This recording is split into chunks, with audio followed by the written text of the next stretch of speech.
குட்டி சுட்டீஸ், Tamil kid stories with மீனுல இன்னைக்கு என்ன கதை பார்க்க போறோம் தெரியுமா?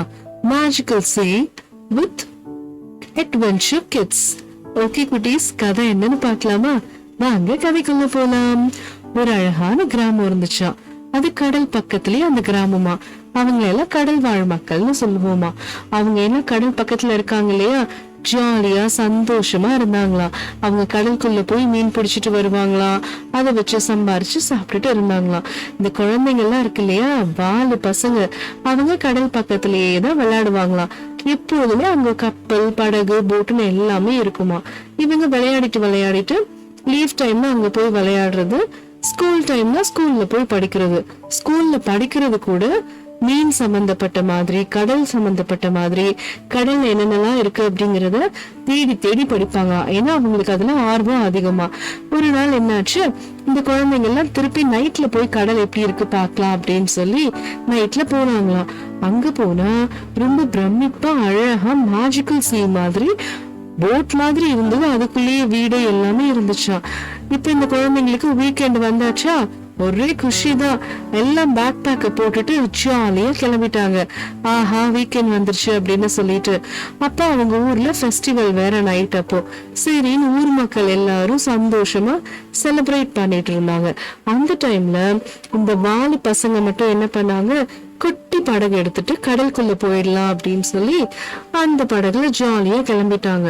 அங்க போனா நைட் டைம்ல மட்டும்தான் அந்த மேஜிக்கல் சீ வந்து ரொம்ப க்ளோயிங்கா பர்பிள் சீயா மாறிடுமா. அது பார்க்கவே ரொம்ப அழகாவும் இருக்குமா. அந்த போட்ல வீடு மாதிரி இருக்குன்னு குழந்தைங்க பார்த்தாங்க இல்லையா, அதே மாதிரி இப்ப கூட அந்த போட்ல படகுல வீடு மாதிரி இருந்துச்சா. சரின்னு அந்த குழந்தைங்க எல்லாரும் சேர்ந்து அந்த போட்ல ஏறி ஜாலியா போக ஆரம்பிச்சிட்டாங்களாம். அவங்க ஸ்கூல்ல படிச்சாங்க இல்லையா, எப்படி எல்லாம் கடல்ல போகணும், என்னென்னலாம் பண்ணணும், எவ்வளோ மீன்கள்லாம் இருக்கும் அப்படிங்கிற அந்த நாலேஜை வச்சுக்கிட்டு அவங்க ஜாலியா போகலான்னு சொல்லிட்டு அவங்க கடல்ல போட்ல ஏறி போக ஆரம்பிச்சிட்டாங்க. போக போக அந்த அலைகள்லாம் பயங்கர வேகமா அடிச்சுதான். குழந்தைங்களால தாக்கு பிடிக்கவே முடியல. என்னதான் இருந்தாலும் இவங்களுக்கு எக்ஸ்பீரியன்ஸ் இல்லை இல்லையா, என்னதான் நாலேஜ் இருந்தாலும் நமக்கு எக்ஸ்பீரியன்ஸும் தேவை. ஆனா இந்த குழந்தைங்க தைரியமான குழந்தைங்க. ஆனாலும் அவங்களால தாக்கு பிடிக்க முடியாம கப்பல் கவிழ்ந்துருச்சு. எல்லா குழந்தைங்களும் கடலுக்குள்ள விழுந்துட்டாங்க. கடலுக்குள்ள விழுந்தோட அந்த குழந்தைங்க எல்லாம் பயப்படவே இல்லை. அவங்க என்ன தெரியுமா பண்ணாங்க, ஜாலியா தான் இருந்தாங்க. அந்த டைம்ல டால்பின் மீன்கள் இருக்குங்க இல்லையா, அவங்களுக்கு எப்பொழுதுமே ஹெல்பிங் டெண்டன்சி இருக்கும். சோ அந்த குழந்தைங்களை காப்பாத்தி அவங்க கரைக்கு கூட்டிட்டு போலாம் அப்படின்னு சொல்லிட்டு அவங்க மேலேயே ஏத்திக்கிட்டு அந்த குழந்தைங்க எல்லாம் ஜாலியா டால்பினை கெட்டியமா பிடிச்சுக்கிட்டு வர ஆரம்பிச்சிருச்சு. அப்ப திடீர்னு வர வழியில பார்த்தா டால்பின்ஸ்ல ஒரே ஒரு டால்பின் மட்டும் போய் ஒரு வலைக்குள்ள மாட்டிக்கிட்டு ரொம்ப கஷ்டப்பட்டுட்டு இருந்துச்சான். என்ன பண்றதுன்னே தெரியல. சரின்னு அந்த டீனாக்கா என்ன பண்ணா, இறங்கி அந்த வலையை எடுத்து விட்டா.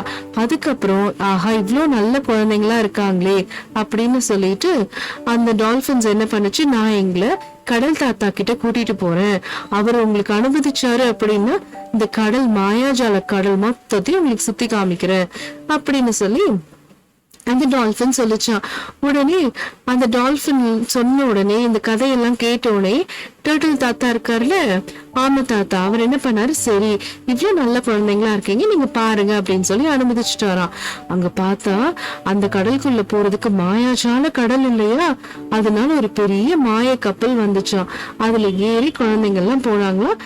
டால்பின்ஸ் எல்லாம் அந்த கப்பலை ஃபாலோ பண்ணி கீழேயே வழி சொல்லிக்கிட்டே போனாங்களாம். இப்படியே போக போக அந்த உலகம் ஃபுல்லா ரொம்ப அழகா இருந்துச்சாம்.